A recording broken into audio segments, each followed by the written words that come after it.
ஹரியோம். உலக மக்கள் அனைவருக்கும் என் அன்பார்ந்த வணக்கங்கள். இன்று நாம் ஞான பாதையில் காண இருப்பது, ஞானம் பெற்ற பெரியவர்கள் என்ன சொன்னார்கள் என்பதை நாம் தெளிவாக புரிந்து கொள்ள முயற்சி செய்வோம்.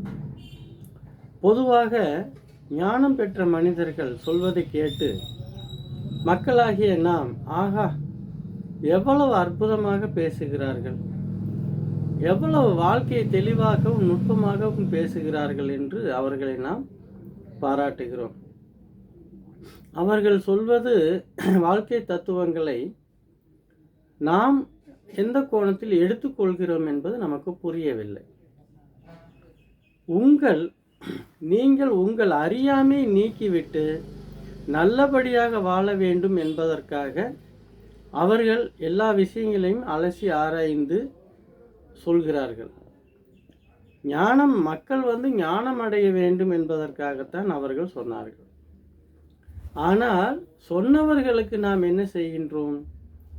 கோயிலை கட்டி நீங்கள் மிகவும் ஞானத்தோடு பேசிவிட்டீர்கள் என்று ஒரு கோயிலை கட்டி அவர்களை வழிபாடு செய்கின்றோம்.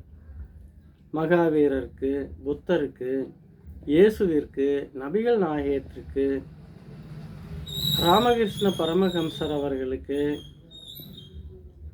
ரமண மகரிஷி அவர்களுக்கு, விவேகானந்தருக்கு, சுவாமி சிவானந்தர் அவர்களுக்கு, ஓசோ, ஜே.கே. கிருஷ்ணமூர்த்தி போன்ற அனைவருக்குமே நாம் ஒரு கோயிலை கட்டி வழிபாடு செய்து கொண்டிருக்கின்றோம்.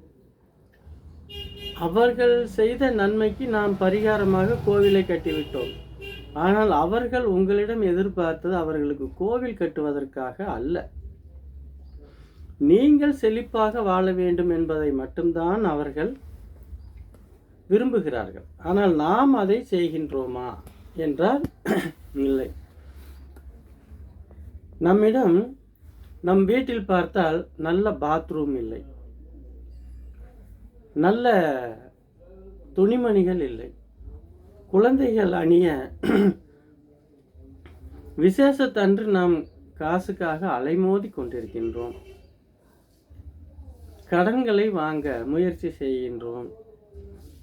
இதுபோல் உங்களுடைய மனைவி மக்களுக்கு வேண்டும் என்பதை நாம் ஒழுங்காக செய்ய முடியவில்லை. பெண்களும் பார்த்தால் இன்று ஆண்களுக்கு நிகராக சுய உதவிக்குழு என்ற ஒரு கடன் தரும் நிறுவனத்தை அணுகி அவர்களும் லட்சக்கணக்கில் கடனை வாங்கி கொண்டு தவிக்கின்றார்கள். இன்னும் சொல்ல போனால், உங்களுடைய உடையில் எத்தனை பேர் நல்ல ஜட்டியை போட்டு கொண்டிருக்கிறீர்கள்? யோசனை செய்து பாருங்கள். கிழிந்த ஜட்டி, உள்ளாடைகள் பூரா மகா மோசமாக இருக்கும். பாத்ரூமுக்கு நல்ல தாட்பால் இருக்காது. இது போன்ற மோசமான நிலையில் வாழ்வதற்காக ஞானம் பெற்றவர்கள் சொல்லவில்லை. நீங்கள் முதலில் உங்கள் தேவைகளை பூர்த்தி செய்து கொள்ளுங்கள்.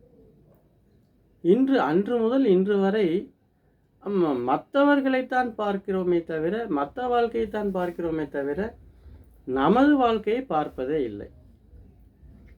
தாய் தகப்பனுக்கு உயிரோடு இருக்கும்போது சாப்பாடு போடுவதில்லை. அவர்கள் இறந்த பிறகு கட் அவுட் வைக்கின்றோம், அனைவரையும் அழைத்து விருந்து வைக்கின்றோம், தீர்த்த யாத்திரை செல்கின்றோம், அமாவாசை தர்ப்பணம் செய்கின்றோம். காசி, ராமேஸ்வரம், புத்தகாயா என எவ்வளவு கடன் கிடைக்குமோ அவ்வளவு காசுகளை வாங்கி கொண்டு நாம் எங்கெங்கு செல்ல முடியுமோ செல்கின்றோம். வந்துவிட்டு அந்த கடனை அடைக்க முடியாமல் தவதாயப்படுகின்றோம். இதை பெரியவர்கள் சொல்லவே இல்லை.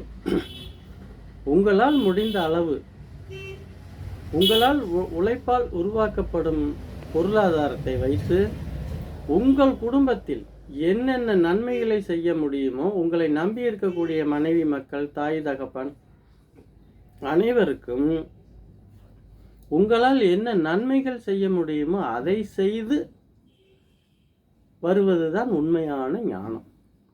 அதை விடுத்து பக்கத்து வீட்டுக்காரன் கார் வாங்கி விட்டான், நேற்று வீட்டுக்காரன் வீடு கட்டி விட்டான், உங்களாலும் முடியும், நீங்கள் சம்பாதிக்கும் பணங்களை வீண் செலவுகள் செய்து கொண்டிருக்கிறீர்கள் என்பதை உணருங்கள்.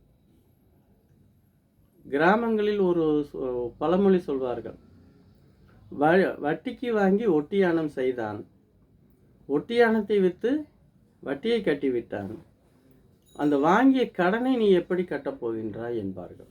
அதுபோல் கடன் தான் உங்களுடைய முதல் பிரச்சனை. கடன் வாங்காமல் வாழ்க்கையை நடத்தினாலே அதுவே ஞானம் என்று சொல்லப்படுகிறது. ஆனால் நன்றாக யோசித்து சிந்தித்து செயல்படுங்கள். இந்த காணொளி உங்களுக்கு பிடித்திருந்தால் மற்றவர்களுக்கும் பகிருங்கள். மற்ற யூடியூப்பிலும் ஆர்ட் ஆஃப் சாய் யோகா என்று இருக்கிறது, கண்டு மகிழுங்கள். நன்றி. மீண்டும் நாளை சந்திப்போம்.